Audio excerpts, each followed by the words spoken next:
अपनी अपनी सोच। एक बार एक आदमी एक गांव से दूसरे गांव में रहने के लिए जा रहा था। रास्ते में एक नदी पड़ती थी और उसे पार करके जाना होता था। जब वह नदी आदमी पार कर रहा था तो उसे एक बाबा जी नहाते हुए नदी में मिले। उस आदमी ने बाबा जी से पूछा कि आप यहीं रहते हैं? बाबा जी ने उत्तर दिया, हाँ, मैं यहीं पर रहता हूँ।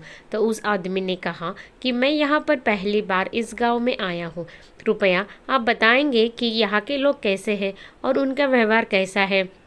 उसकी बात सुनकर बाबा जी ने कहा कि पहले तुम बताओ कि जहाँ से तुम आए हो वहाँ के लोग कैसे रहते हैं। आदमी ने कहा कि वहाँ के लोग तो बड़े ही दुख देने वाले, दूसरों को परेशान करने वाले हैं। इस पर बाबा जी ने कहा कि यहाँ भी ऐसे ही लोग हैं और यहाँ पर भी आपको वही दुख मिलेगा जो आप पीछे छोड़कर आए हैं।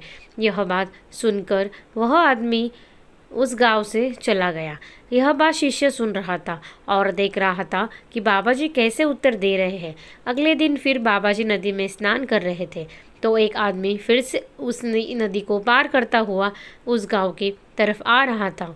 उस आदमी ने कहा कि मैं भी इस गांव में पहली बार आया हूँ और मेरा यहाँ पर कुछ व्यापार करने का मन है जो कि मैं यहाँ पर करूँगा। कृपया आप बता पाएंगे कि यहाँ के लोग कैसे हैं? बाबा जी ने उत्तर दिया कि पहले बताओ तुम जहाँ से आए हैं हो वहाँ के लोग कैसे रहते हैं।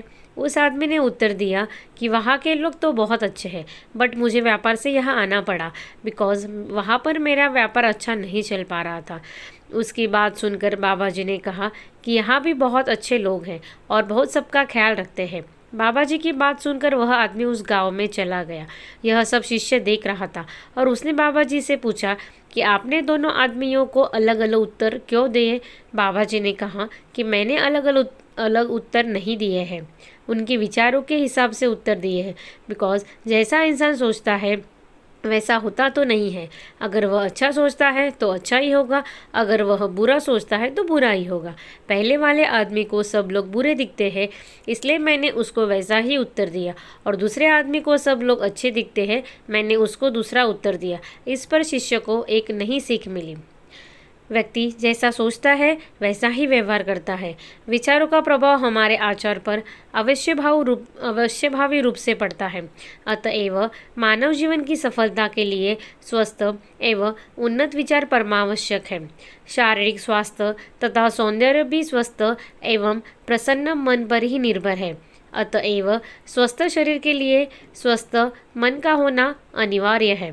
जैसे ही हमारी मानस कल्पनाएं तथा विचार होंगे वैसा ही जीवन भी ढल जाएगा। दोस्तों, अगर आपको ये कहानी अच्छी लगी हो तो इस वीडियो को लाइक शेयर करें और ऐसी नई कहानियाँ सुनने के लिए इस चैनल को सब्सक्राइब ज़रूर करें।